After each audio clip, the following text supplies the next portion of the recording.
Abra sua Bíblia aí em Mateus, Evangelho de Mateus, no capítulo 24. Mateus, capítulo 24. Evangelho de Mateus, capítulo 24.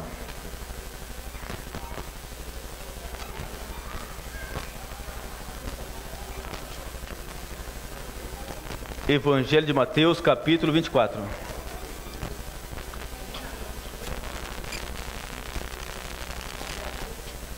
Mateus, capítulo 24.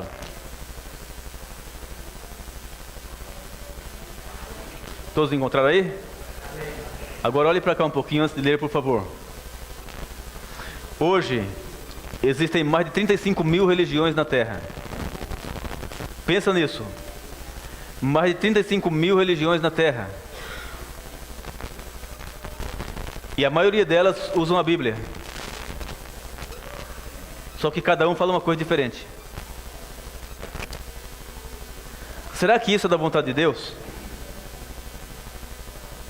Muitas pessoas pensam assim: não, onde falar de Deus está bom. Seria isso verdade?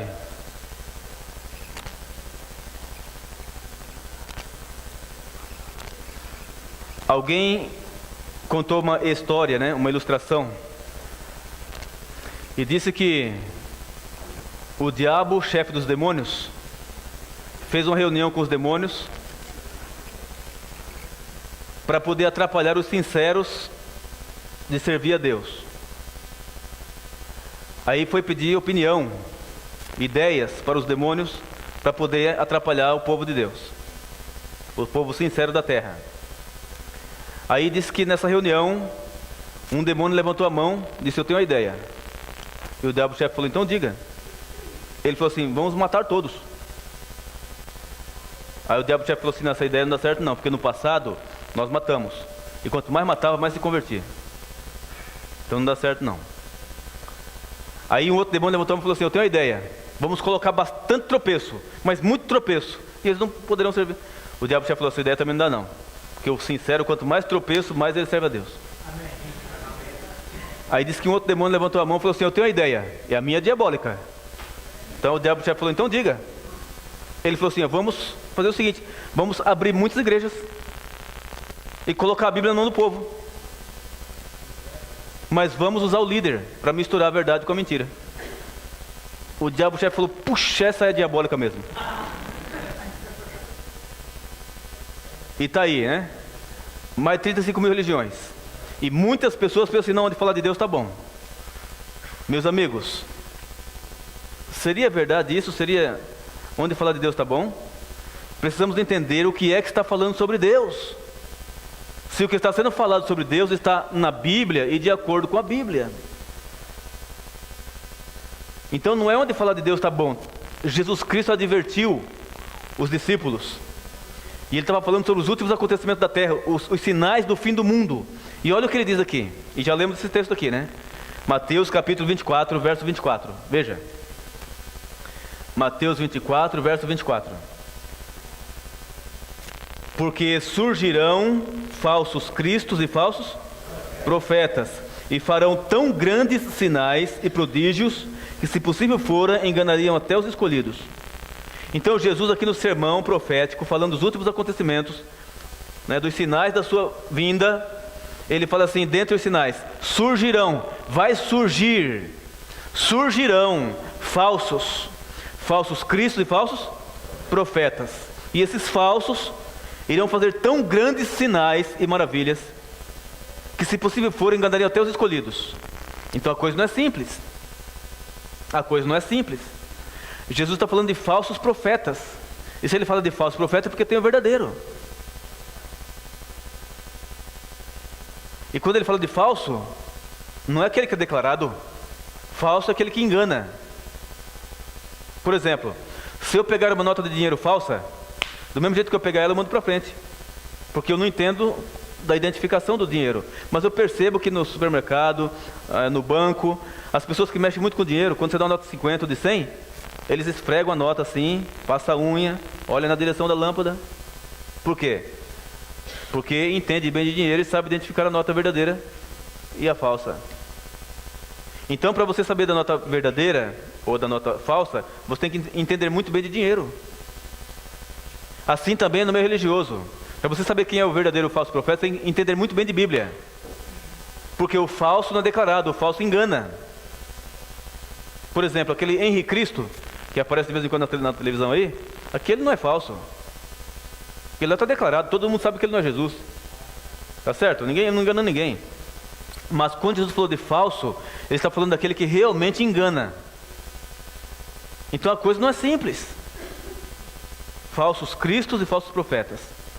Ou seja, falsos ungidos, pessoas que se dizem ungidas de Deus, e é falso. E falsos pregadores, falsos profetas. Queriam fazer sinais, maravilhas, e se possível for enganaria até os escolhidos. Então, meus amigos, a coisa não é simples. Mas como identificar o verdadeiro e o falso profeta? Como saber, biblicamente? É isso que nós vamos investigar hoje. Mas antes, vamos falar um pouquinho sobre a questão de revelação. Revelação. Abra sua Bíblia aí em Apocalipse, capítulo 22. É a última folha da Bíblia, né? Apocalipse 22. Apocalipse 22.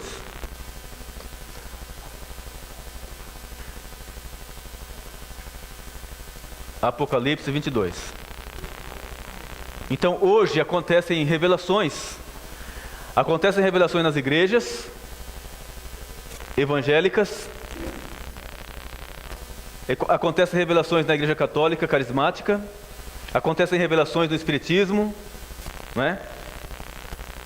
E como saber se uma revelação vem de Deus ou não? Nossa equipe de evangelismo trabalhava lá em Guaratinguetá, perto de Aparecida do Norte. E nós viemos lá de Guaratinguetá até São Paulo, aqui na Praça da Sé. O meu irmão Luiz Gonçalves, que alguns conhecem, o Assis, que alguns conhecem aqui também, e outros obreiros também, que era o Flávio, que estava conosco. E nós viemos de Guaratinguetá até a Praça da Sé.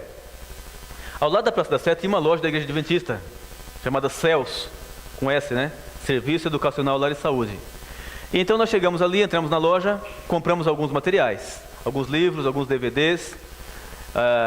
E o Flávio, que estava conosco, comprou também uma plaquinha daquela que tinha antigamente, colava em geladeira, né?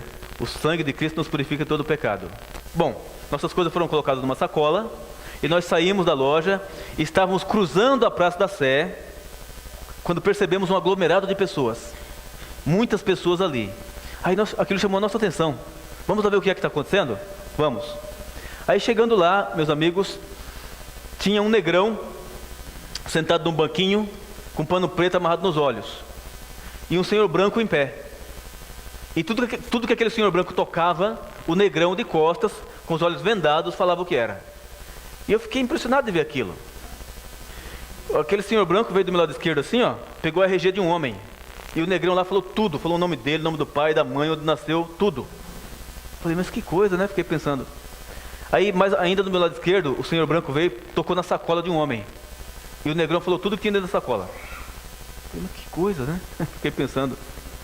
Aí o Flávio estava com a nossa sacola na mão, do meu lado direito. E o Flávio chamou o homem e falou assim, toca aqui. Aí o homem estava indo para tocar na sacola, o negrão lá de costas falou assim, não quero conversa com o adventista. Como é que ele sabia disso? Porque até então eu poderia falar assim, tudo isso aí foi combinado. Mas e nós que chegamos de sopetão ali? Ninguém sabia quem a gente era. Revelações. Revelações. Agora, quando a revelação acontece no mundo do espiritismo, logo você fala assim, é do diabo. E quando acontece dentro das igrejas, onde estão usando a Bíblia, falando de Jesus, falando de Deus o Pai, falando do Espírito Santo. Então, como saber se uma revelação vem de Deus ou não, afinal de contas? Apocalipse 22, versículo 18 e 19. Olha o que está escrito aí. Eu advirto ou testifico a todo aquele que ouvir as palavras da profecia deste livro. Se alguém lhes acrescentar alguma coisa, Deus lhe acrescentará as pragas que estão escritas neste livro. E se alguém tirar quaisquer palavras do livro desta profecia, Deus lhe tirará a sua parte da árvore da vida e da cidade santa, que estão escritas neste livro. Então, meus amigos, veja as últimas palavras da Bíblia, praticamente aí. Aí está o final da Bíblia. Então Deus fala aqui, através do apóstolo João: eu testifico, eu advirto a todo aquele que ouvir as palavras da profecia deste livro. Se alguém tirar, diz aqui, se alguém, primeiro diz assim, se alguém acrescentar alguma coisa à palavra de Deus, vai receber o castigo das 7 pragas. Ou seja, vai se perder. Porque quem vai receber o castigo das pragas serão aqueles que estarão adorando a besta no final do mundo. Vai se perder. E se alguém, diz aqui, se alguém tirar acrescentar qualquer coisa, ele vai receber também o castigo das pragas. Então notem que não pode tirar nada nem acrescentar nada. Quem tirar não entra no céu de jeito nenhum, e quem acrescentar também não entra no céu. Então, meus amigos, nós entendemos uma coisa nesses 2 versículos. A Bíblia contém o suficiente para a nossa salvação. Não pode tirar nada nem acrescentar nada. Então a Bíblia contém o suficiente para a nossa salvação. Não pode tirar nada nem acrescentar nada. Pode ser que a Bíblia não responda tudo que você queira, tudo que eu queira, mas ela contém o suficiente para a nossa salvação. Então, para saber se uma revelação é de Deus ou não, é preciso fazer 2 perguntas. Vamos aqui para a tela. Veja. Primeira pergunta: essa revelação, ela está na Bíblia? Se ela estiver na Bíblia, faz a segunda pergunta: está de acordo com a Bíblia? Por quê? Porque Deus não revela nada para ninguém fora do que está escrito. Escutem, não pode acrescentar nada nem tirar nada. E nem Deus acrescenta nada à sua palavra. Quando Jesus Cristo veio à terra, tudo que ele fez e falou foi de acordo com o que estava escrito. Pode notar isso. Ele não acrescentou nada. Então note que não se pode acrescentar nada nem tirar nada. Então a Bíblia contém o suficiente para a nossa salvação. Então, para saber se uma revelação é de Deus ou não, tem que colocar a luz da Bíblia. Alguém diz: tive uma revelação. Ótimo. Então vamos fazer a pergunta. Primeira pergunta: está na Bíblia essa revelação? Se estiver na Bíblia, faz a segunda pergunta: está de acordo com a Bíblia? Se estiver na Bíblia de acordo com a Bíblia, nota 10, é de Deus. Agora, não basta estar na Bíblia. Não basta estar na Bíblia. Tem que estar de acordo com a Bíblia. O que significa isso? Que a pessoa pode muito bem querer basear um sonho na Bíblia e pegar um texto da Bíblia para justificar o seu sonho. Mas tem que verificar o texto e o contexto da Bíblia para ver se bate com o que ele está falando. Então não basta estar na Bíblia, tem que estar de acordo com toda a Bíblia, com o texto e o contexto. Lembre-se, Deus não revela nada para ninguém fora do que está escrito. Então tem que colocar a luz da Bíblia. Por quê? Porque a Bíblia é a revelação de Deus. Se Deus revelar alguma coisa sem Bíblia, então é melhor jogar a Bíblia fora. Joga a Bíblia fora e vamos atrás de revelação. Para que Bíblia? Não precisa de Bíblia. Deus me revela sem Bíblia. Estão entendendo? Ou a Bíblia é a palavra de Deus ou ela não é. Então notem que o teste de ferro para saber se uma revelação é de Deus ou não é a Bíblia Sagrada. Veja o que está escrito agora em Gálatas capítulo 1, verso 8. Gálatas 1, 8. Gálatas está logo depois de Coríntios, né? Gálatas 1, verso 8. Olha o que diz aí. Paulo que escreveu essa carta. E nessa carta que ele escreveu, ele faz uma advertência, porque havia ali falsos mestres, falsos pregadores, que estavam ensinando outras doutrinas, que não batia com a que ele tinha ensinado.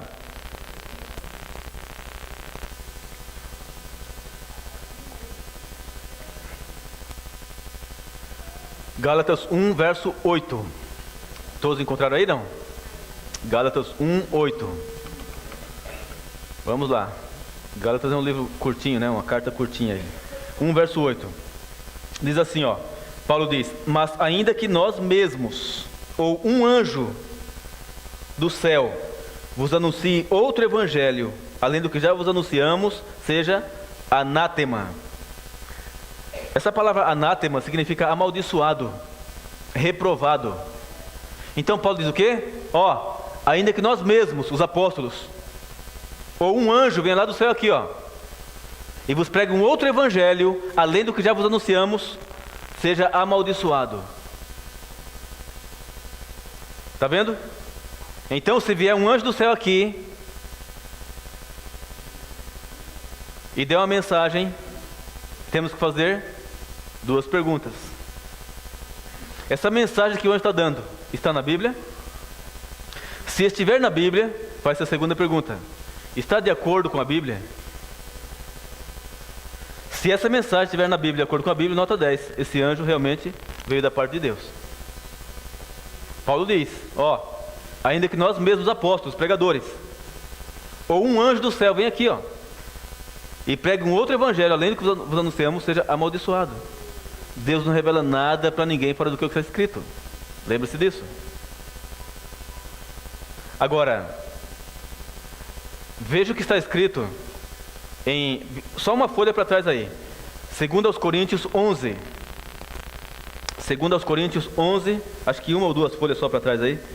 2 Coríntios 11, versículo 14. 11, verso 14. Está escrito assim: e não é de admirar, porque o próprio Satanás se transforma em anjo de luz. Então a coisa não é simples. Ó, diz que o próprio Satanás se transforma em anjo de luz. Então eu pergunto, se aparecesse aqui agora, ó, um anjo glorioso, luminoso, como é que saberíamos se é um anjo de Deus ou se é o diabo? Pensa nisso. Se aparecer um anjo glorioso, luminoso, como é que você vai saber se é um anjo de Deus ou se é o diabo? Se o próprio diabo se transforma em anjo de luz. Então não é simples.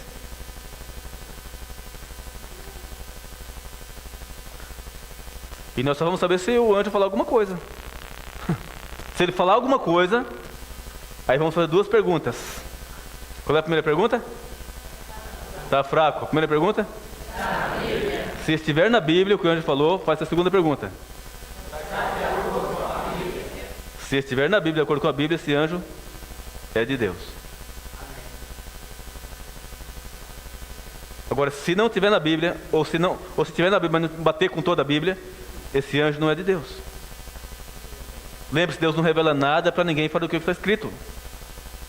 Agora, se aparecer um anjo glorioso, luminoso, não falar nada e sumir, como é que a gente vai saber se é um anjo de Deus ou se é o diabo?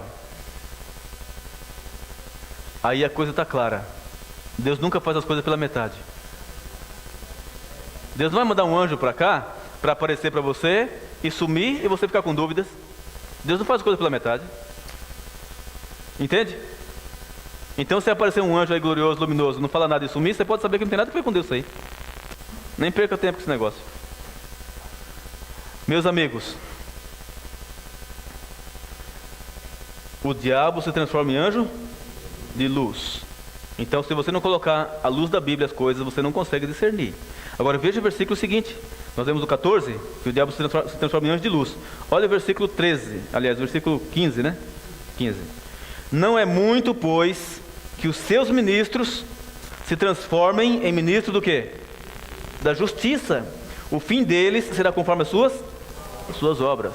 Então, o diabo tem ministros de justiça, tá vendo aí, ó? Agora veja o versículo 13, um pouquinho antes, o 13. Pois os tais são falsos o quê? Apóstolos, falsos apóstolos, obreiros fraudulentos, transformando-se em apóstolos de Cristo. Amigos, o que é fraude? Está entendendo? Obreiros fraudulentos, diz aqui, ó. Então o diabo tem seus apóstolos, são falsos apóstolos, diz aqui, obreiros fraudulentos, que engana para poder tirar proveito.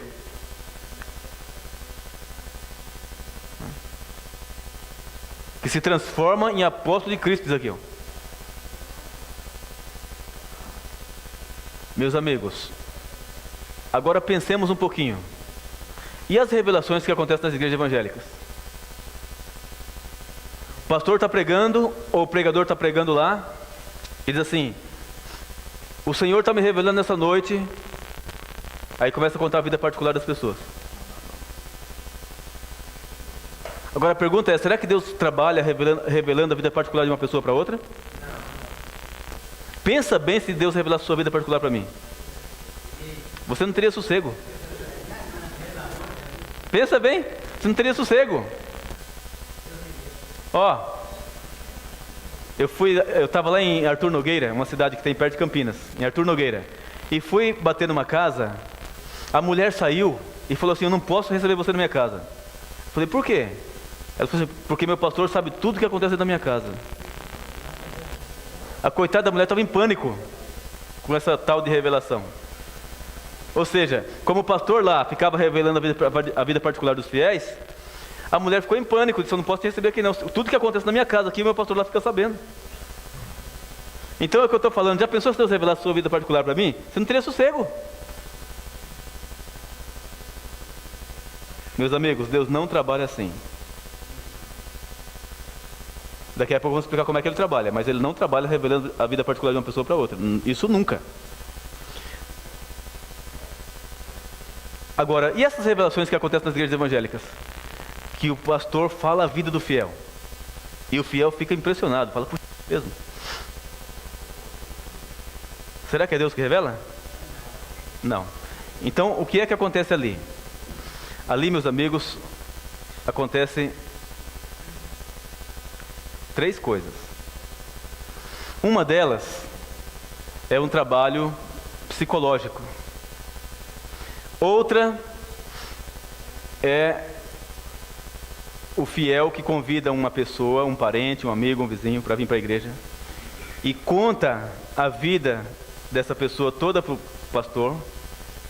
E o pastor, quando vai pregar, aí diz: Deus está me revelando nesta noite que tem alguém aqui assim, assim, assim, assim, assim, assim. E a pessoa fala: puxa vida, fui revelado aqui, achei a igreja, vou ficar nessa igreja. Entende? Mas foi nada, alguém que contou. E eu não estou falando coisa à toa não, estou falando coisa que eu sei que acontece. E uma outra coisa, irmãos, é que o diabo infelizmente existe. E ele conhece muito bem o passado e o presente de uma pessoa. Ele só não sabe do futuro, mas o passado e o presente sabe tudo. Então escutem. Agora, o trabalho psicológico é assim, ó. Vou fazer uma revelação aqui. Deus está me revelando nessa noite que tem alguém aqui com dívida. Você acha que eu acertei ou não? O Edson levantou a mão lá, ó.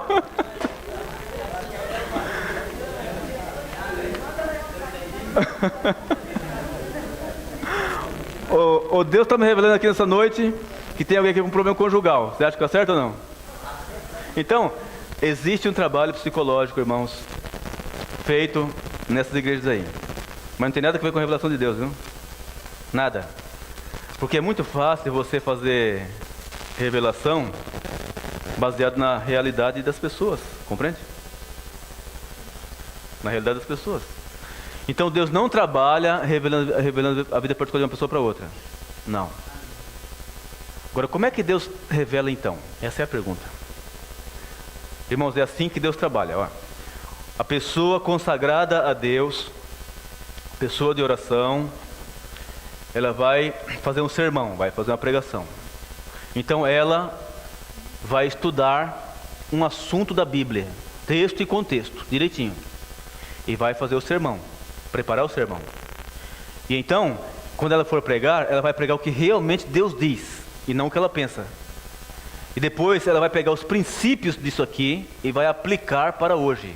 E enquanto a pessoa prega a palavra de maneira correta, o Espírito Santo, que conhece cada coração, vai falando a cada coração segundo a sabedoria de Deus e a necessidade de cada um. É assim que Deus trabalha, mas não que o pregador saiba da vida das pessoas. E Deus vai trabalhando para salvar, para salvar, para salvar, para fortalecer, para salvar. É assim. Quantas vezes a gente prega aqui, ó, a gente sai à porta, a pessoa fala: puxa, esse sermão foi para mim. Foi exatamente para mim. Mas a gente não sabe da vida de ninguém. Você está entendendo? Então, meus amigos, Deus não trabalha revelando a vida particular de uma pessoa para outra. Lembre-se disso. Então Deus trabalha através do Espírito Santo, segundo a sabedoria dele, para salvar cada um, de acordo com a sua realidade. Então, quando a pessoa se dedica ao estudo e a ouvir a palavra de Deus, ele é trabalhado por Deus. Então, lembre-se que essas revelações que por aí não tem nada que ver, né? Ah, meu servo, o Senhor está me revelando que aquela casa que você tanto queria é sua. Que gostoso de ouvir isso, né? É um trabalho psicológico. Deus não revelou nada disso aí. Você ora a Deus, planeja e trabalha para comprar sua casa. Entendeu? Deus vai te dar saúde, sabedoria, sim. Ora a Deus. Entendeu? Então, meus amigos, cuidado com as revelações. Ó, tem que verificar se está na Bíblia de acordo com a... Senão pode reprovar. Um dia eu vi uma menina apavorada. Eu não era pastor ainda, mas eu já era adventista e trabalhava de mecânico, de máquina de costura industrial, numa empresa lá em Sorocaba. Aí então, meus amigos, numa segunda-feira, uma adolescente chegou para mim e falou assim: Toninho, estou com muito medo. Ouve, olha, ontem na igreja meu pastor contou uma revelação que Deus deu a ele. E Deus revelou a ele que Jesus vai voltar dia 28 de outubro. E eu estou com medo. Isso foi no ano de 1993. Aí eu falei assim, não, seu pastor está equivocado. Falei para ela. Falei, vem aqui. Chamei ela na oficina, peguei a Bíblia, abri em Mateus 24, 36, onde Jesus mesmo falou assim, ó, aquele dia e hora ninguém sabe. Nem os anjos do céu, nem o Filho, mas unicamente o Pai. Eu falei, tá vendo aqui, ó, na Bíblia? Jesus falou que ninguém sabe, não foi revelado a ninguém o dia e hora da sua volta. Então seu pastor está equivocado, essa revelação não é de Deus não, falei para ele. Falei, talvez seu pastor jantou muita noite, encheu muita pança. Minha mãe que fala pança, né? Encheu muita pança, foi dormir, teve um pesadelo, falou que teve revelação de Deus. Mas não tem nada com Deus isso aí. Não bate com a Bíblia? Agora, como identificar o verdadeiro e o falso profeta? Abra sua Bíblia em 1ª carta de João, capítulo 4. Perto do Apocalipse aí. 1ª carta de João, não é o Evangelho não. Capítulo 4, verso 1. Olha o que diz aí. Capítulo 4, verso 1. 1ª carta de João, capítulo 4, verso 1. Olha o que diz aí. Está escrito assim: amados, não creiais em todo espírito. Veja que está aqui com letra minúscula, né? Espírito. Amados, não creiais em todo espírito, mas provai os espíritos. Mas provai os espíritos se vem de Deus, porque já muitos falsos profetas têm surgido no mundo. Veja, irmãos, Deus fala assim: prova, filho, prova para ver se é verdadeiro ou falso. Não vai engolindo qualquer coisa, não. Deus manda provar. Está vendo aí? Não engole qualquer coisa. Tem gente que fala assim, ó, política e religião não se discute. Irmãos, religião tem que discutir mesmo, no bom sentido da coisa, entende? Você não pode engolir qualquer coisa. Não onde falar de Deus está bom. O que é que está falando sobre Deus? Está na Bíblia, de acordo com a Bíblia? Ou não? Entende? Deus fala prova, filho, porque muitos falsos profetas têm surgido por aí, ó. Versículo seguinte, verso 2. Nisto conheceis o Espírito de Deus, agora com letra maiúscula, o Espírito Santo. Agora, todo Espírito, todo, minúsculo, tá vendo? Todo Espírito, toda pessoa que confessa que Jesus Cristo veio em carne, é de Deus. Mas todo Espírito que não confessa a Jesus, não é de Deus. Este é o Espírito do Anticristo, do qual já ouvistes que há de vir e agora já está no mundo. Então, atenção. Primeiro teste é esse aqui, ó. Verificar se o tal pregador, se o tal profeta crê que Cristo veio em carne. O que significa isso aí? Ó, observa essa palavrinha aqui, ó. Veio. O tal pregador, o tal profeta, ele crê que Cristo veio. O que significa isso aqui? Ele crê que Cristo sempre existiu. que sempre foi Deus Todo-Poderoso, eterno, Criador dos céus e da terra, mas que um dia veio. Ou seja, ele crê que Jesus Cristo um dia se fez carne e habitou entre nós, e nasceu da Virgem Maria, e tomou a forma humana. E ele crê que Jesus na terra era plenamente Deus e plenamente homem. Ele crê assim. E ele crê que Jesus Cristo venceu o diabo usando somente sua humanidade, que não usou sua divindade para vencer o diabo. Ele tem que crer assim. E ele crê que Jesus Cristo morreu, ressuscitou ao terceiro dia, e ele está no céu vivo, plenamente Deus e plenamente homem.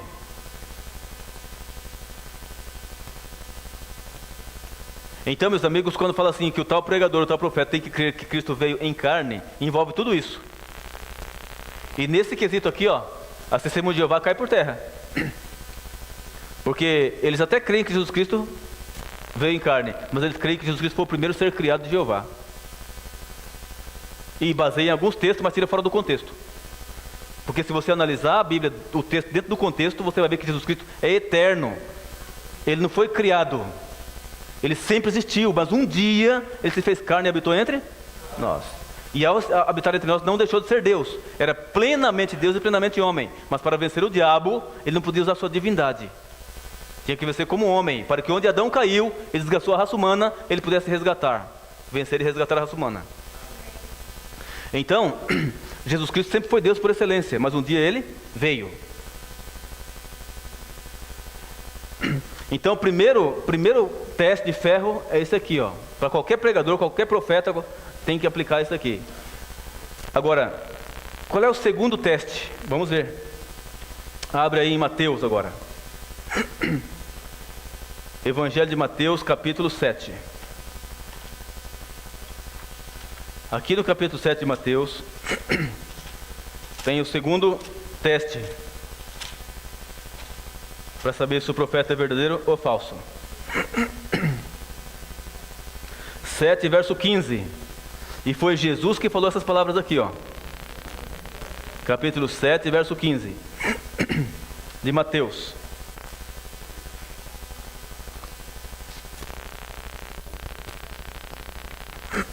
Mateus 7, 15. Está escrito assim, ó: acautelai-vos, porém, de quem? Dos falsos profetas, que vêm até vós disfarçados em ovelhas, mas interiormente são o quê? Lobos devoradores ou roubadores.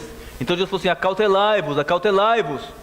Ou seja, toma cuidado com os falsos profetas, porque vêm até vós disfarçados, parecem ovelhas, mas por dentro são lobos.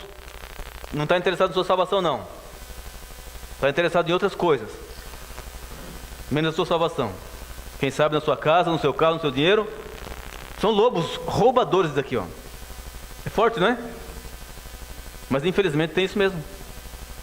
Agora veja o versículo seguinte: pelos seus frutos os conhecereis. Colhem-se uvas dos espinheiros ou figos dos abrolhos? Verso 17: do mesmo modo, toda árvore boa produz bons frutos, e toda árvore má produz o quê? Frutos maus. Não pode a árvore boa produzir maus frutos, nem a árvore má produzir frutos bons. Toda árvore que não dá bom fruto é cortada e lançada no fogo. Portanto, pelos seus frutos os conhecereis. Ah, meus amigos, Jesus falou assim, ó: verifica os frutos, ó, os frutos. É pelos seus frutos que você vai conhecer. E não é isso mesmo? Ó, você chega numa árvore, e nessa árvore tem laranja. Logo você entende que ali está o quê? Uma laranjeira. Pelos seus frutos os conhecereis. Você chega numa árvore e tem abacate. Logo você entende o quê? Aqui está um abacateiro. Pelos seus frutos, né?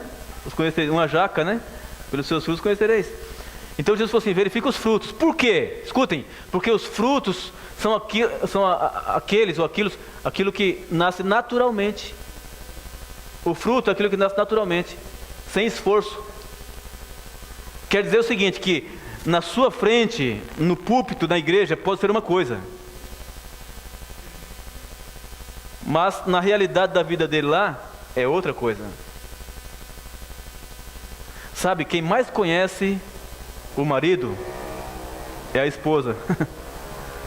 E quem mais conhece a esposa é o marido. Pelos seus frutos os conhecereis. Então olha aqui, o tal pregador, o tal profeta, ele é casado? Se for casado, é marido de uma só mulher? Tem seus filhos criados na admoestação e disciplina do Senhor? É honesto nos seus negócios? Ou é caloteiro? Será que o nome está limpo na praça? Ou está sendo processado por lavagem de dinheiro, sonegação de impostos, curandeirismo, estelionato? Jesus falou assim: verifica os frutos. E se você verificar os frutos, muitos pastores e fundadores de igreja aí caem por terra, viu? Cai por terra. Eu vou mostrar para vocês umas coisas aqui hoje.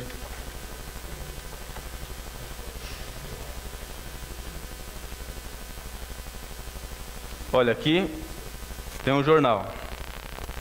Esse jornalzinho aqui, ele é do passado, né? Ele é do ano de 2011.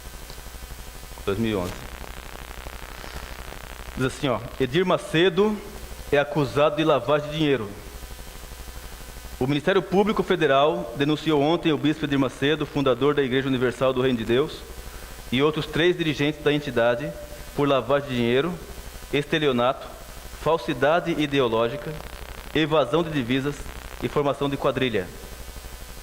A Procuradoria afirma que os 4 montaram um esquema para lavar dinheiro da igreja.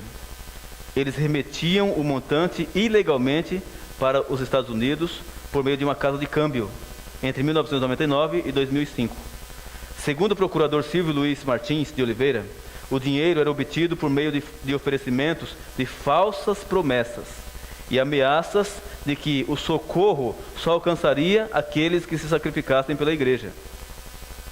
A denúncia diz que a entidade só declara ao fisco parte do que arrecada junto aos fiéis. Agora, olha essa outra aqui. Olha essa outra aqui. Eu não sei se vocês se lembram. Isso aqui eu imprimi da internet, né? Não sei se vocês se lembram que os fundadores da Igreja Renascer em Cristo, que é o Estevão Hernandes e a bispa Sônia, o casal, fundadores da Igreja Renascer em Cristo, foram presos nos Estados Unidos quando estavam entrando lá com uma Bíblia falsa que parecia ser uma Bíblia, mas era uma caixa, e dentro cheia de dinheiro, cheia de dólares, entrando lá sem declarar imposto, e foram pegos e presos. Uma Bíblia falsa que parecia que tinha folha, mas não tinha. Era. Estou falando de fundador de igreja. Veja, e aqui já é outra notícia da bispa, da bispa Sônia, aqui, ó. Ela aqui, ó. Então diz aqui, ó: Bispa Sônia da Renascer terá de devolver 785 mil, decide o Tribunal de Contas da União. E aqui está a matéria, ó. Por quê? Porque passou a mão no dinheiro que pegava do governo para poder aplicar nas obras de caridade. Hein? Acabou nada. Acabou nada, tá por aí. Diminuiu o ritmo, mas está por aí. Agora veja, irmãos, esse aqui, ó. Olha isso aqui, ó. Com o diabo no corpo. E quem que está aqui? Davi Miranda. Deu um couro na mulher. Aí a filha, a Leia, que é cantora da igreja, e o marido dela, o Sora, que é pastor da igreja Deus é Amor, o casal, né? Chamou a polícia. Talvez não teria sido a primeira vez, né? Chamou a polícia. Houve um barraco lá. E ele ficou nervoso e expulsou os 2 da igreja. Vou ler um pedacinho para você ver. Ó. Os evangélicos pentecostais brasileiros, isso aqui é da revista Isto É, viu? Essa é uma folha da revista Isto É, que eu arranquei. Os evangélicos pentecostais brasileiros se orgulham por conseguir espalhar igrejas e pastores ao redor do mundo, repetindo a ofensiva missionária de religiosos americanos nos anos 40 e 50. A Igreja Deus é Amor, por exemplo, criada no Brasil em 1962 pelo missionário Davi Miranda, está instalada hoje em 136 países. Seus programas de rádio, como a Voz da Libertação, são transmitidos para os 5 continentes. O que fiéis de todo o planeta, geralmente pessoas humildes, não imaginam é que seus líderes religiosos, alguns deles venerados como um Deus, possam ser capazes de se meter em tamanha confusão. Miranda, como seu colega Edir Macedo, da Universal do Reino de Deus, já esteve envolvido em denúncias de evasão de divisas, sonegação de impostos, curandeirismo, estelionato e até supostas relações com tráfico de drogas. Agora, o criador do bordão Sai Satanás é acusado de agredir a mulher Ereni Miranda, que tem o título de primeira conselheira mundial da igreja.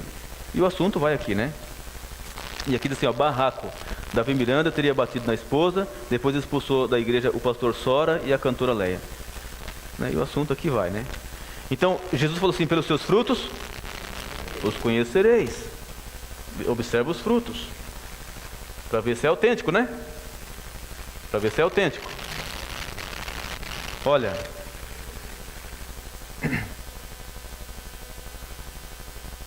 Eu falei aqui outro dia, né? Que o Davi Miranda, ele morreu, né? Recentemente. O Davi Miranda contratava pai de santo para ficar dentro da igreja dele, invocando os demônios para atuar no culto enquanto ele prega. Aqui está a carta do filho do bruxo contratado pelo Davi Miranda. O negócio é mais sério do que a gente imagina, gente. Vou ler um pedacinho da carta. Escute. Nos anos 80, eu e meu pai éramos umbandistas da Casa de Caridade Templo São Cipriano. Meu pai era fundador do terreiro. Eu trabalhava batendo atabaque e cantando para os espíritos incorporar no meu pai. Eu achava estranho a atitude de meu pai, que frequentava a Igreja Deus é Amor. Um certo dia eu perguntei para ele o que ele ia fazer na igreja. Ele pediu segredo e me contou que trabalhava para o missionário Davi Miranda. Ele ficava no meio do povo, chamando os espíritos para incorporar nas pessoas. Várias pessoas caíam. Depois o missionário expulsava os espíritos em nome de Jesus. E a carta vai aqui, ó. E está assinada por ele, está aqui o telefone dele e tudo. Então, meus amigos, a coisa é... Jesus falou, verifica os frutos, sabe? Porque nem tudo que reluz é ouro. Não é? Não vai pela aparência, verifica os frutos. A realidade da pessoa é o fruto. Aquilo que nasce naturalmente. Então Jesus falou assim, verifica os frutos, filho. Olha os frutos. Pelos seus frutos os conhecereis. Quando Jesus voltar, vai se perder a igreja com o pastor e tudo, você sabia? Olha aqui, ó, versículo seguinte, verso 21. Capítulo 7, verso 21. Olha a tristeza. Jesus falou assim, ó, nem todo que me diz Senhor, Senhor, entrará no reino dos céus, mas aquele que faz a vontade de meu Pai que está nos céus. Então Jesus foi claro, falou, não é todo aquele que fala Senhor, Senhor, e eu acrescento glória a Deus, aleluia, que vai entrar no céu, não. Eles são aqueles que fazem a vontade de meu Pai. E qual é a vontade do Pai? É que guardemos os seus mandamentos, que os mandamentos estejam no nosso coração, por amor a Cristo. Está lá em Salmos 40, versículo 8, né? Agora veja o versículo seguinte. Veja o verso seguinte, verso 22. Jesus fala assim, ó, muitos, não são poucos, hein? Muitos me dirão naquele dia, Senhor, não, Senhor, não profetizamos nós em teu nome? E em teu nome não expulsamos demônios? E em teu nome não fizemos muitos milagres? Então lhes direi abertamente, nunca vos conheci, apartai-vos de mim, vós que praticais a iniquidade. Veja que tristeza, irmãos. Está falando aqui de religioso, está vendo? Vai dizer, Senhor, olha Senhor, Senhor, nós expulsamos demônios em teu nome. E é uma coisa boa ou não é expulsar demônios? Sim ou não? É uma coisa boa expulsar os demônios. Senhor, nós profetizamos em teu nome, ou seja, pregamos em teu nome. É uma coisa boa ou não é? É uma coisa boa. Senhor, nós fizemos milagres em teu nome. É uma coisa boa ou não? Coisa boa. E Jesus fala o quê? Não conheço vocês. Eu nunca vos conheci. Apartai-vos de mim, porque o que vocês praticaram foi iniquidade. Tristeza, né? E a palavrinha iniquidade aí no grego aparece anomia. E anomia significa desobediência da lei de Deus. Então o que vocês fazem foi desobedecer a minha lei. Está falando de pessoas, irmãos, conscientes, que manipulavam coisas. Lá em Taubaté, tinha uma igreja lá que o pastor falava assim: irmãos, o pastor tem que andar com relógio de ouro. Então não me apareça aqui amanhã sem no mínimo R$100 cada um. Aí uma irmã se levantou e falou: pastor, estou desempregado. Ele falou: se vira, vai vender bala na rua. Mas não me apareça aqui amanhã sem no mínimo R$100 cada uma. Você acha que esse pastor não sabe o que está fazendo? É inocente? Não é inocente. Então, meus amigos, vai ter uma decepção muito grande quando Jesus voltar, viu? Pessoas que ficaram o tempo todo nas igrejas vão se perder, porque brincou de religião.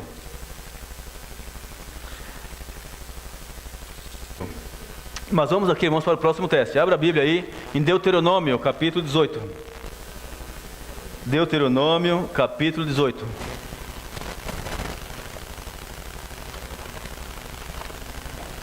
Deuteronômio, capítulo 18.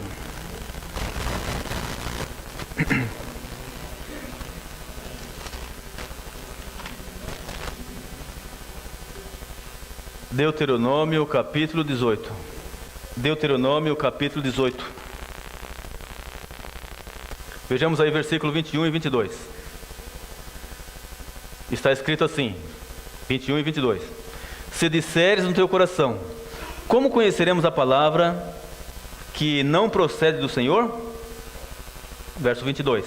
Quando o tal profeta falar em nome do Senhor, e o que disse não acontecer, nem se realizar, essa palavra não procede do Senhor. Com soberba a falou tal profeta. Não tenhas temor dele. Então, meus amigos, nesse teste aqui, diz que a profecia proferida tem que se cumprir, não é?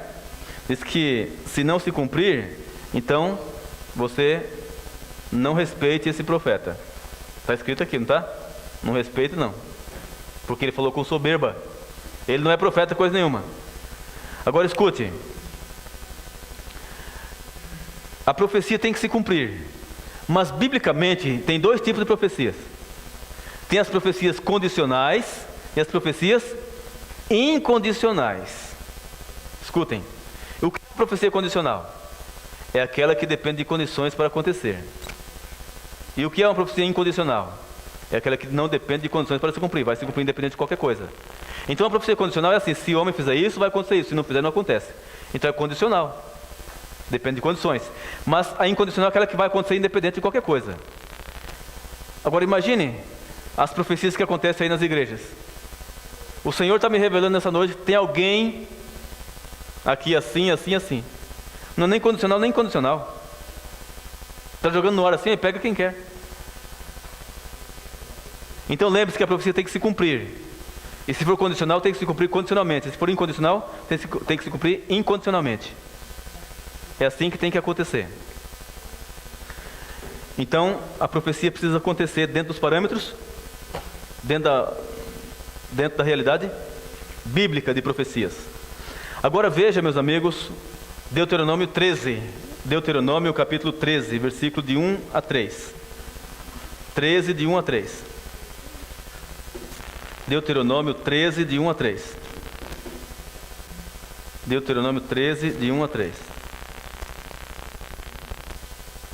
Está escrito assim: quando um profeta ou um sonhador se levantar no meio de ti e te der um sinal ou prodígio, e suceder o tal sinal ou prodígio que te houver falado, e disser: vamos após outros deuses que não conhecestes, e sirvamo-los, não ouvirás as palavras daquele profeta ou sonhador.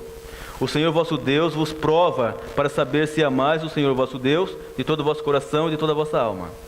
Então agora aqui já fala assim, se for dado um sinal ou um prodígio, e isso acontecer, como foi falado, mas esse tal profeta está levando a pessoa a seguir um outro Deus, então saiba que ele é falso, mesmo que a profecia tenha se cumprido. Olha bem, Então, meus amigos, para onde o tal profeta, o tal pregador está guiando o povo? Essa é a pergunta. Será que ele está pregando e guiando o povo a seguir Jesus Cristo? Será que ele está pregando e guiando as pessoas a guardar os mandamentos de Deus? Ou ele está pregando para as pessoas tornarem seguidores dele, admiradores dele e reverenciá-lo? Ou ele está pregando para que as pessoas guardem os seus ensinos, os seus mandamentos? Para onde é que está guiando o rebanho? E se você analisar esse ponto aí, meus amigos, muitos caem por terra. Porque hoje tem muitos líderes religiosos que estão pregando para atrair o povo após si. Infelizmente está assim. E o povo está temente ao pastor, seguidores do pastor. É impressionante. Por quê? Porque o pastor se utiliza da Bíblia, mas não para levar o povo a seguir a Bíblia, mas para levar o povo a seguir suas ideias. Ele manipula a Bíblia para levar o povo a seguir suas ideias. Esse é o grande problema. E o povo está nas mãos assim do pastor, ó. Eu falei outro dia aqui, né? Que os fiéis estão tão fissurados pelo pastor, em muitas igrejas, que querem até o suor do pastor, né? Lembra que eu expliquei isso aqui? Querem até o custo do pastor. É impressionante. Agora, uma bispa aí senta num trono, né? E os fiéis são convidados a pôr a mão nos pés dela para ser abençoado, e tem que pagar ainda para pôr a mão nos pés dela. E ela está sentada lá e os fiéis vêm pôr a mão nos pés dela. Por quê? Porque foi manipulado, foi trabalhado a fim de que os fiéis fiquem reverentes, achando que é uma pessoa que dela vai sair poder, que dela vai sair graça, que dela vai sair bênçãos materiais. Então, para onde é que o rebanho está sendo guiado? Essa é a pergunta. Mesmo que a profecia se cumpra, mas para onde está guiando o rebanho? Então tem que verificar isso. Agora veja o que diz no capítulo 10 de Deuteronômio. Desculpe, capítulo 10 não, capítulo 18, verso 10. 18, 10. Do 10 ao 12. Capítulo 18, de 10 a 12. 18, de 10 a 12. Diz assim, ó: não haja no teu meio quem faça passar pelo fogo o filho ou a filha, nem adivinhador, nem prognosticador, nem agoureiro, nem feiticeiro, nem encantador, nem necromante, nem mágico, nem quem consulte os mortos. O Senhor abomina todo aquele que faz essas coisas. É por causa dessas abominações que o Senhor teu Deus expulsa essas nações de diante de ti.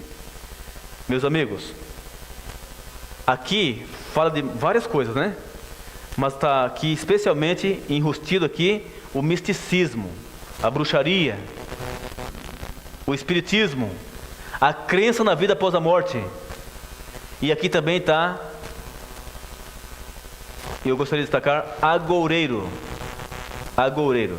O que é agoureiro? O que é agouro? São superstições. Você sabe que tem muitos líderes religiosos e líderes espíritas que exploram exatamente o lado místico das pessoas. Eu me lembro como a gente era bastante supersticiosos na roça. Então, na roça era assim: se o galo cantasse meio-dia, minha mãe falava assim: Ave Maria, Ave Maria, Ave Maria 3 vezes. Achava que ia dar algum azar, né? Se a gente fosse caçar passarinho com estilingue, e lá a gente vive igual índio, né? Matando passarinho. Quando ia caçar passarinho, então ensinaram pra gente que quando matasse um passarinho, tinha que pegar o sangue do passarinho e passar no cabo do estilingue, que era para dar sorte e matar mais. E quando fosse fazer outra caça no mato, tinha que pegar um pedaço de fumo, colocar em cima do toco, pro pai do mato, que era para você caçar bastante, né? Pai do mato. Veja, se o gato preto cruzasse o caminho, pronto. Se deixasse o chinelo virado, ou a roupa pelo avesso, né? Passar embaixo da escada, né? Quanta superstição, não é? Então, se a gente quisesse que uma visita fosse embora, fazia o quê?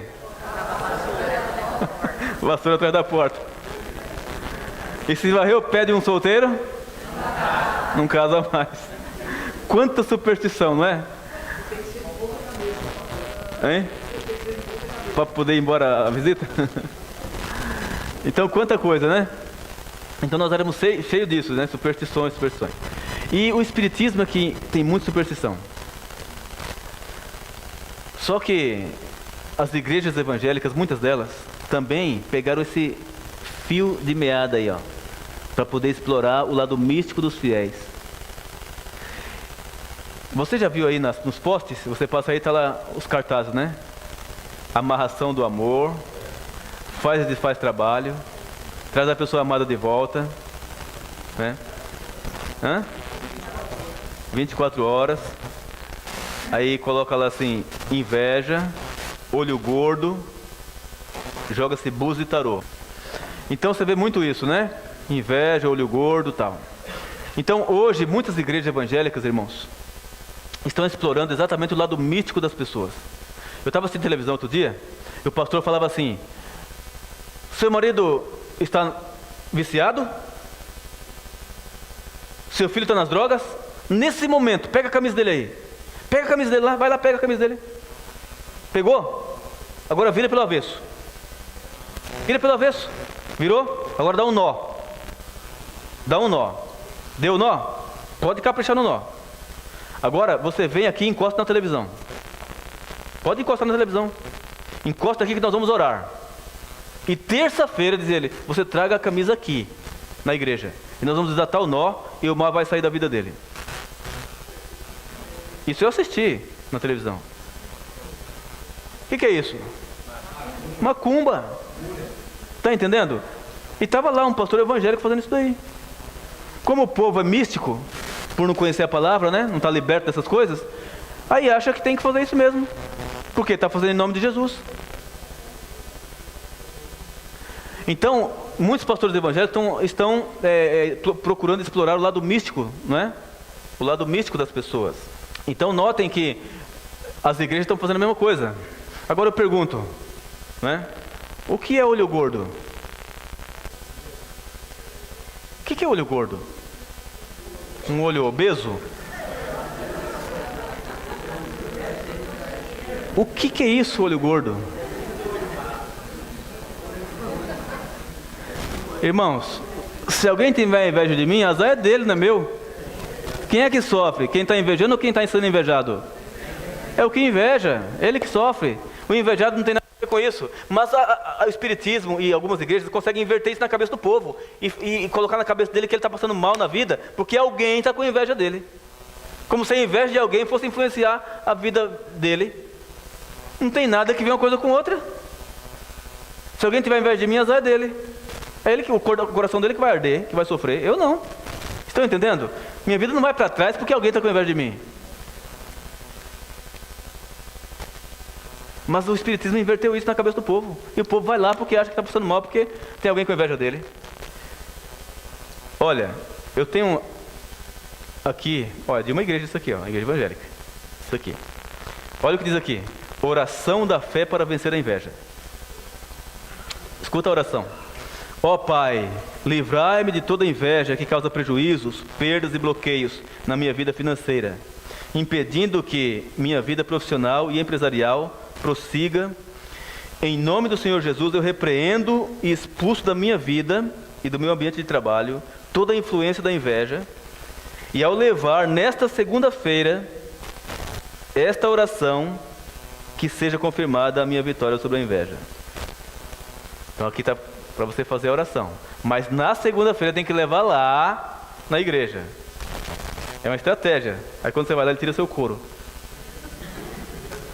Tira o couro. É igual da camisa, dá um nó. Agora terça-feira traga aqui na igreja. Traga aqui na igreja. Não desatar o nó. Aí você vai lá e tira seu couro. Ó, você vai ter que deixar lá grana. Então a estratégia é para pegar a pessoa de dentro de casa e levar para a igreja. Explorando o lado místico. Pode falar, irmã. É assim que acontece. Eu conheço várias pessoas assim, irmã, decepcionadas. Eu conheço pessoa que deu a casa, tá sem nada até hoje.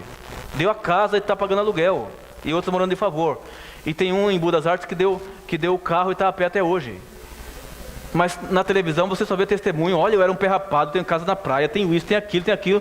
Você fala, mas que coisa, não é? Mas olha, então aqui é a oração para vencer a inveja. Mas disse, na segunda-feira, traga aqui, ó. Ó, aqui diz aqui, ó. Diz assim, e ao levar nesta segunda-feira essa oração, que seja confirmada a minha vitória sobre a inveja. Então tem que levar lá para ser confirmada a vitória, tá entendendo? Aí, olha o que está escrito atrás aqui, ó.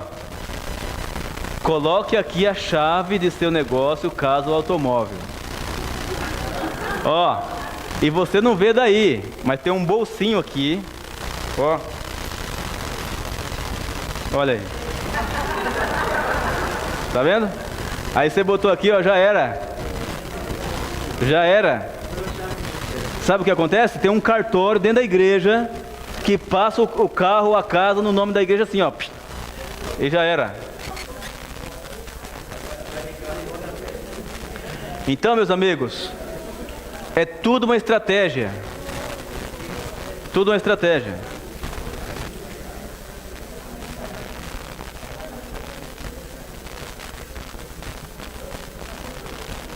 Às vezes, irmãos, ó, pode ser que uma pessoa venha aqui e fale assim, esse pastor aí tá exagerando. Não é nada disso não, vai lá para você ver.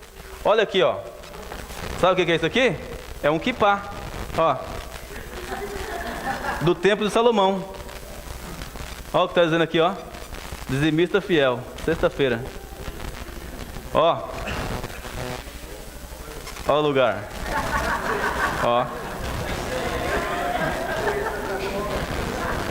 Tudo é estratégia, irmãos. Tá vendo? Aí, tudo é estratégia. Tá vendo?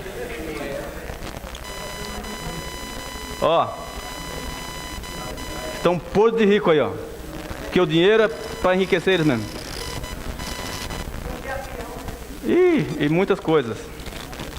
Meus amigos, então Deus condena, né? Deus condena tudo isso. Aqui, ó, libertação sentimental. 5 passos para a libertação sentimental. Olha o primeiro passo. Coloque sua fronha e da pessoa amada. Segundo passo, traga na terapia do amor e consagre com o perfume na entrada. Terceiro passo, receba a oração do amor realizada pelo pastor. Quarto passo, leve para casa, coloque imediatamente no travesseiro. Quinto passo, repita isso 7 vezes para uma libertação sentimental perfeita. Pois é, isso é macumba. Entende, irmãos? Então, o misticismo, tá vendo? É explorado o tempo todo, o tempo todo. Então, meus amigos, será que, olha aqui, ó, será que o tal profeta está em conformidade doutrinária com a Bíblia? Aceita toda a Bíblia, inclusive os 10 mandamentos? Veja o que está escrito agora em Isaías, capítulo 8, versículo 19.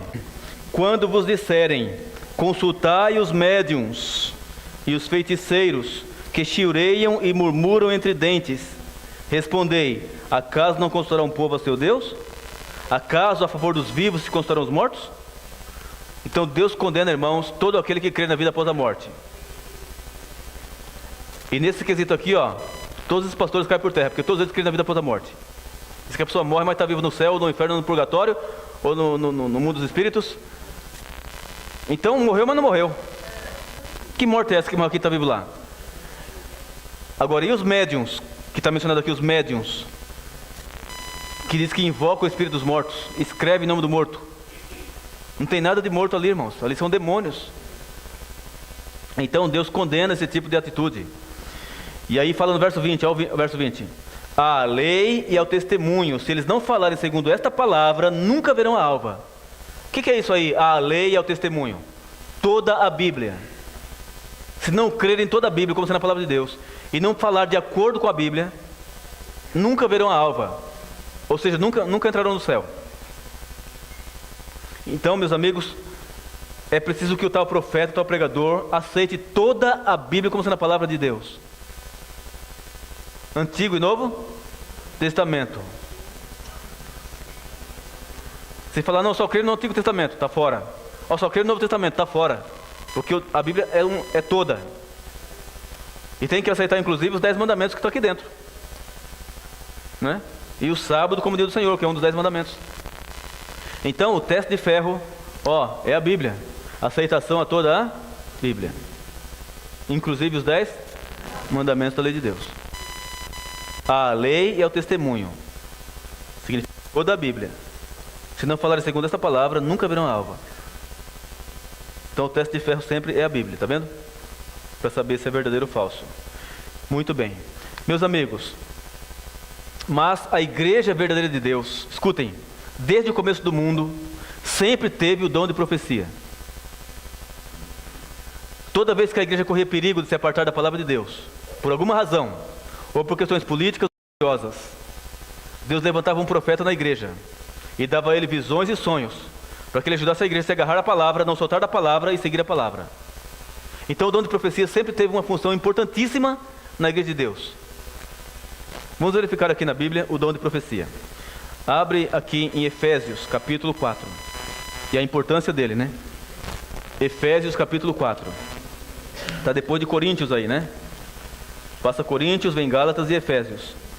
Efésios capítulo 4. Vamos lá. Efésios capítulo 4. Vejamos aí o versículo. Efésios capítulo 4. Peraí, estou em Gálatas. Efésios capítulo 4. Vejamos aí o versículo 10 em diante. 4, verso 10.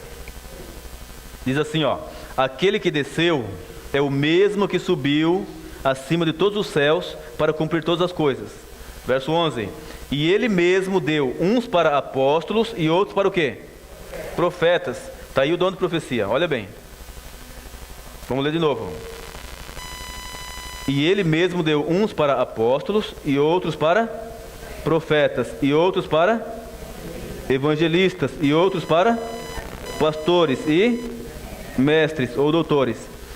Verso 12. Para que isso? Qual é a importância desses dons aí e do dom de profecia? Verso 12. Tendo em vista o aperfeiçoamento de quem? Dos santos, ou seja, do povo de Deus. Para o desempenho do quê? Do ministério. Para a edificação do corpo de Cristo, ou seja, a edificação da igreja, que é o corpo de Cristo. Verso 13.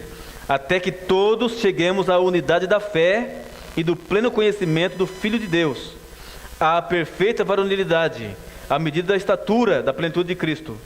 Verso 14. Para que não sejais mais o quê? Meninos inconstantes, levados ao redor por todo o vento de doutrina, pelo engano de homens que com astúcia induzem ao erro. Então está aí a importância, irmãos, do dom de profecia. Confirmar o povo de Deus e cumprir a missão. E sem ser abalado com os ventos de doutrinas. E Jesus falou que o dom de profecia, iria permanecer na igreja verdadeira até o fim do mundo. Quer ver? Vamos reler um texto que já lemos hoje, o primeiro texto. Mateus 24, verso 24. E vamos agora enxergar aqui por um outro ângulo. Mateus 24, versículo 24. Aqui ele está falando dos sinais do fim do mundo, dos últimos acontecimentos da terra, né? Sinais da sua volta. E no capítulo 24, verso 24, ele diz assim, porque surgirão falsos cristos e falsos profetas. Então se ele está falando que ia surgir falsos cristos e falsos profetas, é porque haveria também o verdadeiro. Está vendo? Ele não falaria do falso se não tivesse o verdadeiro. Então o dom de profecia verdadeiro permaneceria na igreja até o fim do mundo. Meus amigos, Deus tem uma igreja na terra. Escutem, Deus tem uma igreja na terra. E essa igreja de Deus na terra é caracterizada por aquela que tem as doutrinas bíblicas e de acordo com a Bíblia.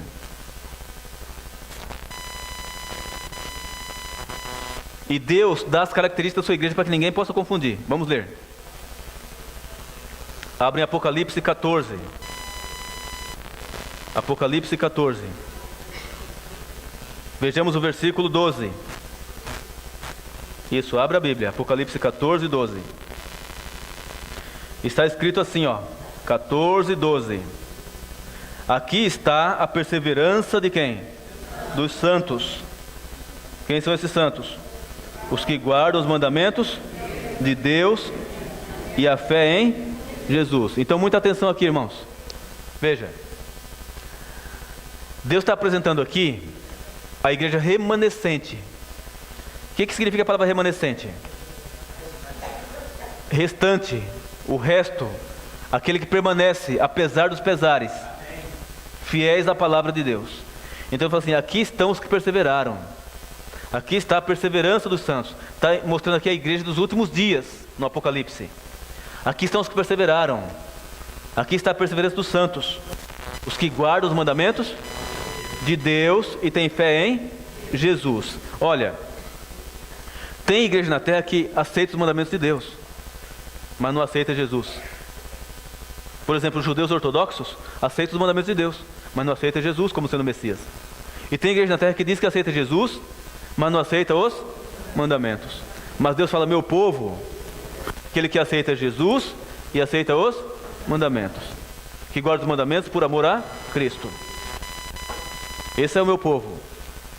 Então aqui estão apresentadas duas características da igreja de Deus que acompanha a igreja desde o começo do mundo. Aceita Jesus e guarda os mandamentos de Deus. Aqui está a perseverança dos santos. Isso aí, o remanescente. Agora veja, primeiro, crê em Jesus e também guarda os mandamentos.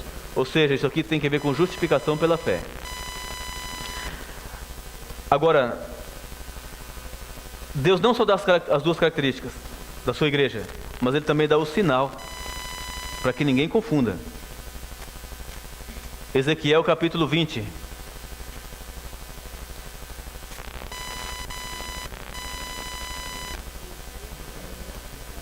Ezequiel 20, verso 20. Já lemos esse texto aqui, né? Muitas vezes. Mas aqui está o sinal do povo de Deus. Ezequiel 20, verso 20. Diz assim, ó. 20, verso 20. Abra aí. Ezequiel 20, 20. Podemos ler? Alguém não achou ainda? Vamos lá. Santificai os meus sábados, e servirão de quê? Sinal entre mim e vós, para que saibais que eu sou o Senhor vosso Deus. Então Deus também dá o sinal. Veja aqui, ó, crê em Jesus, guarda os mandamentos de Deus, né? Mas santifica também o sábado. Então Deus tem uma igreja na terra, irmãos. Essa igreja de Deus é caracterizada por aquela que tem as doutrinas todas de acordo com a Bíblia. Mas dentro da igreja de Deus tem trigo e joio. Sinceras e pessoas não sinceras. Ou seja, na igreja de Deus você pode apontar defeito nos membros, mas você não pode apontar defeito na doutrina. Está vendo? Porque as doutrinas são perfeitas e bíblicas. Então a igreja é um hospital que cuida de doentes. E os doentes somos todos nós pecadores. Mas nas igrejas erradas que o diabo instigou os homens a abrir, lá tem trigo e joio. Só que lá você consegue apontar defeito nos irmãos e também na doutrina. Está vendo? Mas a igreja de Deus, ela tem defeito só nos fiéis, mas não tem defeito na doutrina. Por isso que Jesus falou assim, olha, eu tenho outras ovelhas que ainda não estão neste aprisco, e a mim me convém conduzi-las. Elas ouvirão a minha voz, e haverá um rebanho e um pastor. Por quê? Porque Deus tem trabalhado para abrir a mente das pessoas sinceras que estão em lugares errados, para que possam entender e se juntar ao povo de Deus. Então, meus amigos, caminhando para o final, Apocalipse agora 12. Apocalipse 17, verso 12. Ou melhor, 12, verso 17. Apocalipse 12, 17. 12, 17. Vamos ler. 12, 17. Diz assim, ó. Então o dragão irou-se contra quem? Aí fala a mulher ou as mulheres? A mulher. Então diz que o dragão irou-se contra a mulher e foi fazer guerra aos demais filhos dela, os que guardam os mandamentos de Deus e mantêm o testemunho de Jesus. Então aqui diz que o diabo, o dragão é o diabo, né? Diz que o diabo está irado contra a mulher, e mulher na profecia significa o quê? Igreja. Então o diabo está irado contra a igreja, não contra as igrejas. Por quê? Porque Deus tem uma igreja na terra. E o diabo tem uma ira especial contra a igreja de Deus. Por quê? Porque ensina a palavra para o povo se converter, se preparar para o céu. Tem a verdade para dar ao povo. Não é dono da verdade, mas tem a verdade para dar ao povo. Então o diabo tem uma ira especial contra a igreja de Deus, não contra as igrejas. Você pode perceber que para as igrejas erradas o diabo dá um empurrão na pessoa. Vai para lá, vai. Pá. E tá assim, ó. É a porta larga. Mas para a pessoa vir aqui, meus amigos, é uma guerra. O diabo trabalha e segura de unhas e dentes. E cada pessoa que se batiza aqui tem uma história para contar. Uma luta. O diabo segura de unhas e dentes. Ele tem uma ira especial contra a igreja de Deus. Escutem. Muitos pastores aí, ó, ensinam seus fiéis que a igreja adventista é uma seita diabólica. Você sabia, não? Para que eles não venham até aqui. Porque se vir até aqui vai ver coerência bíblica. Vai falar, puxa, a igreja que segue a Bíblia está aqui, ó. Sem doutrinas humanas. Eu dei estudo para uma pastora da Quadrangular. Escutem, lá no Parque Fernanda. Dei estudo para uma pastora da Quadrangular. E ela, meus amigos, me contou uma coisa. Que quando ela foi fazer teologia lá na Quadrangular, ensinaram para ela na teologia lá que a igreja adventista era uma seita diabólica. E ela falou que quando passava numa rua que tinha igreja adventista, ela passava do outro lado da rua, com medo. Quando ela começou a receber estudo bíblico, falou, puxa, não é nada do que me falaram. Se converteu e foi batizado na igreja adventista no sétimo dia. Hoje ele é adventista. Então notem, meus amigos, que o diabo trabalha de unhas e dentes para a pessoa não vir aqui. Mas para a igreja errada ele dá um empurrão na pessoa. E você vai lá ver. Tem várias sessões por dia e está assim de jeito. Mas para a pessoa vir aqui, ó, é uma luta. É uma luta. O diabo está irado contra a igreja de Deus, desde o começo do mundo. E diz que, e foi fazer guerra aos demais filhos dela. Essa palavrinha demais filhos dela, no grego aparece a palavra remanescente. Aí diz assim, são os que guardam os mandamentos de Deus e mantêm o testemunho de Jesus. E o que é esse testemunho de Jesus? Apocalipse 19, 10. Apocalipse 19, 10. O que é o testemunho de Jesus que a igreja verdadeira tem? 19, 10. Diz aí, ó. 19, 10. Então me lancei a seus pés para adorá-lo. Mas ele me disse, olha, não faças isso. Sou conservo teu e de teus irmãos que têm o testemunho de Jesus. Adora a Deus, pois o testemunho de Jesus é o quê? O espírito da profecia. Meus amigos,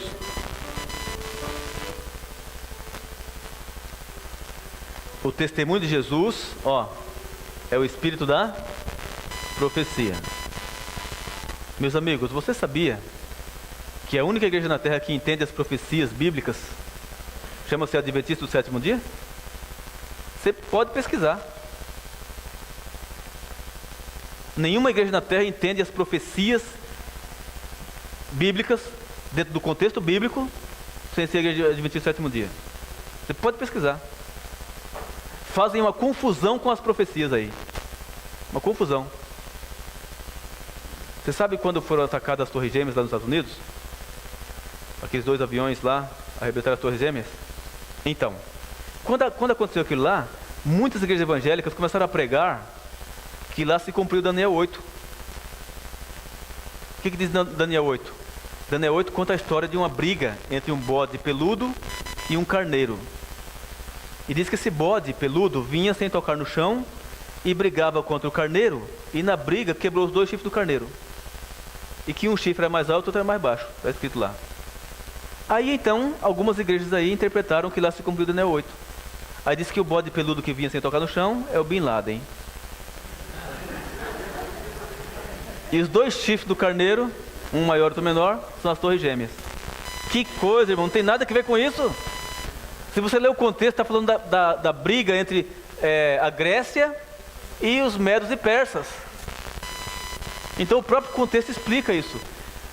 Meus amigos, as igrejas por aí fazem uma confusão com as profecias. Uma confusão. A igreja verdadeira, irmãos, teria o dom da profecia, o espírito da profecia. Veja. E Cristo nas profecias. Olha, o dom de profecia sempre foi uma marca da igreja verdadeira de Deus, desde o começo do mundo e até o fim do mundo. Repito, toda vez que a igreja de Deus corria perigo, escutem, de se apartar da palavra de Deus, por alguma razão, ou por questões políticas ou religiosas, Deus levantava um profeta na igreja, dava a ele visões e sonhos, para que ele pudesse ajudar a igreja a se agarrar à palavra, não soltar da palavra e seguir a palavra de Deus. E a igreja adventista do sétimo dia, irmãos, corria perigo de se apartar da palavra de Deus nesses últimos dias. Por quê? Porque se levantou Charles Darwin, pregando a teoria da evolução da espécie. E como se não bastasse, começou a surgir igreja como se fosse a loja de sapatos. Muitas doutrinas falsas e misturadas. E a igreja corria perigo de se apartar da palavra de Deus. Você sabia que as grandes igrejas da terra hoje creem na evolução? As grandes igrejas da terra hoje, declaradamente, creem no evolucionismo teísta. O que é isso? Crê que Deus criou, mas houve macroevolução. E nós não cremos assim. Nós cremos que Deus criou e que não houve macroevolução, mas houve microevolução. Agora escutem. Então Charles Darwin se levantou. E está aí a febre, né? Da teoria da evolução, que até as igrejas estão crendo. E 35 mil religiões. A igreja corria perigo de se apartar da palavra de Deus, porque uma avalanche de doutrinas falsas vem por cima da gente cada dia. Então o que Deus fez? Deus usou uma irmã da igreja, chamada Ellen Gold White. E Deus deu a ela mais de 2.000 visões. E nessas visões Deus mostrou a ela o entendimento da Bíblia para o tempo do fim. E ela escreveu tudo. Escreveu mais de 100 mil páginas. E tudo que ela escreveu está de acordo com a Bíblia. Aí você pergunta, mas se está de acordo com a Bíblia, não bastava a Bíblia? Ah, meus amigos, aí está o ponto fundamental. Por exemplo, eu pergunto, a Bíblia fala como deve ser a vida conjugal? Fala ou não fala? Fala, mas você não encontra na Bíblia uma página ou um livro que te explique tudo sobre isso. O assunto está espalhado, não está? Então, o que Deus fez? Deus mostrou para ela os textos tudo junto e explicado. E ela escreveu. Então ela escreveu um livro chamado assim, ó, O Lar Adventista, revelado por Deus de acordo com a Bíblia. Veja, aqui está o livro, ó. É esse aqui, ó, O Lar Adventista. Então pensa num livro que fala tudo sobre a vida conjugal e familiar, revelado por Deus de acordo com a Bíblia. É isso aqui, ó. Você fala assim, puxa vida, eu já passei por isso na Bíblia, mas não entendia. Por quê? Porque aqui os textos estão juntos e explicados. Entende? A Bíblia fala como deve ser a educação de uma criança? Fala, mas você não encontra um livro que te explique tudo sobre isso. O assunto está espalhado na Bíblia. O que Deus fez? Mostrou para ela os textos tudo junto e explicado. Ele escreveu um livro chamado, ó, Orientação da Criança. Então, meus amigos, todo mundo que pensa em casar um dia tem que ler esse livro aqui, ó. E se já é casado, tem que ler esse livro aqui, O Lar Adventista. E todo mundo que pensa em ter um filho na vida tem que ler isso aqui, ó. Orientação da Criança, revelado por Deus. Pensa num negócio revelado por Deus. Uma riqueza. Agora, a Bíblia fala como deve ser a vida de um jovem? Fala, mas você não encontra na Bíblia uma página que explique tudo sobre isso. O assunto está todo espalhado. Deus mostrou os textos para ela tudo junto e explicado. Ele escreveu um livro chamado, olha, Mensagens aos Jovens. Todo jovem, irmãos, deveria ler esse livro aqui, ó. É específico para o jovem de acordo com a Bíblia. Impressionante. Tem 5 livros que ela escreveu, irmãos, que explica a Bíblia toda, de Gênesis a Apocalipse. Estão aqui, ó. O primeiro deles chama Patriarcas e Profetas. Esse aqui, ó. Patriarcas e Profetas, que explica a Bíblia dos patriarcas da Bíblia até os profetas da Bíblia. Aí, o outro é Profetas e Reis, que explica dos profetas da Bíblia até os reis da Bíblia. Olha aqui. Olha a espessura do livro. Explica dos profetas até os reis. Por isso chama profetas e reis. Aí, o outro é o desejado de todas as nações. Veja. Olha aqui. Tudo sobre a vida de Jesus Cristo. De acordo com a Bíblia. Irmãos, esse aqui é o melhor livro do mundo sobre a vida de Jesus. Se você chegar na biblioteca americana, que é a maior do mundo, e falar assim, eu quero o melhor livro que vocês têm aí sobre a vida de Jesus, eles vão trazer esse aqui, ó. O Desejado de Todas as Nações. Considerado o melhor livro do mundo sobre a vida de Jesus Cristo. Irmãos, uma riqueza isso aqui, ó. Uma bênção. O Desejado de Todas as Nações, que é Jesus Cristo. E o próximo livro, esse aqui, ó. Atos dos Apóstolos. Tudo sobre a vida dos apóstolos com Cristo, irmãos. Olha. Revelado por Deus. E explicado. Agora veja esse aqui. Todas as profecias da Bíblia, irmãos. Explicada. Ó. Tá de ponta cabeça. O grande conflito. Você quer conhecer o futuro? Detalhadamente está, ó. Tudo de acordo com a Bíblia. Todas as profecias, irmãos, reunidas e explicadas. O grande conflito.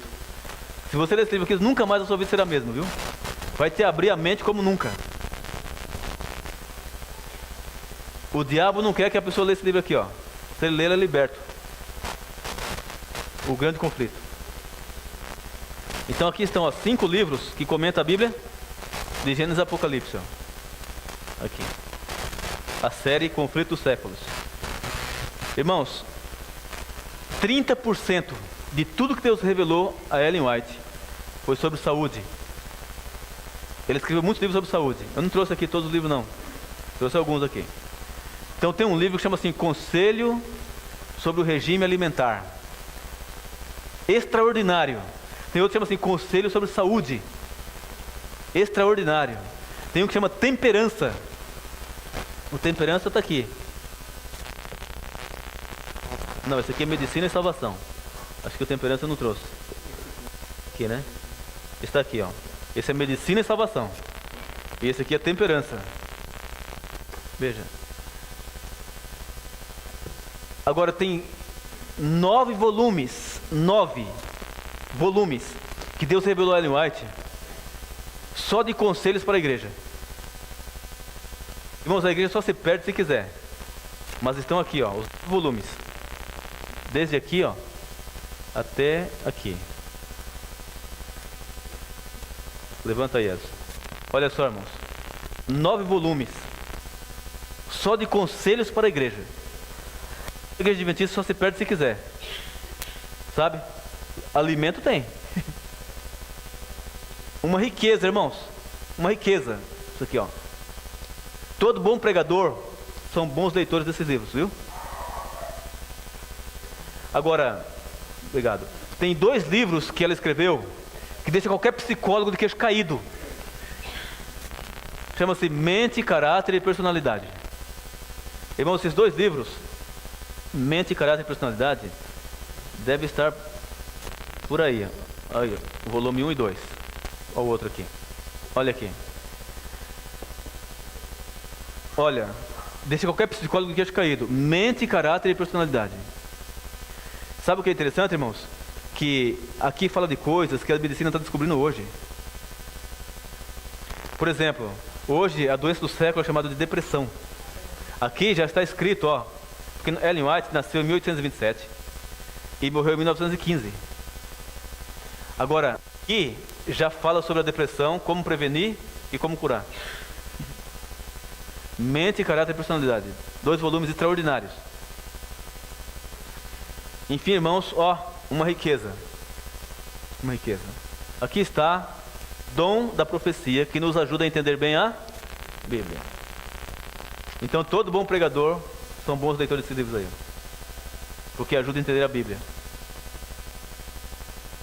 Meus amigos, Deus, Ele quer que você faça parte do seu povo.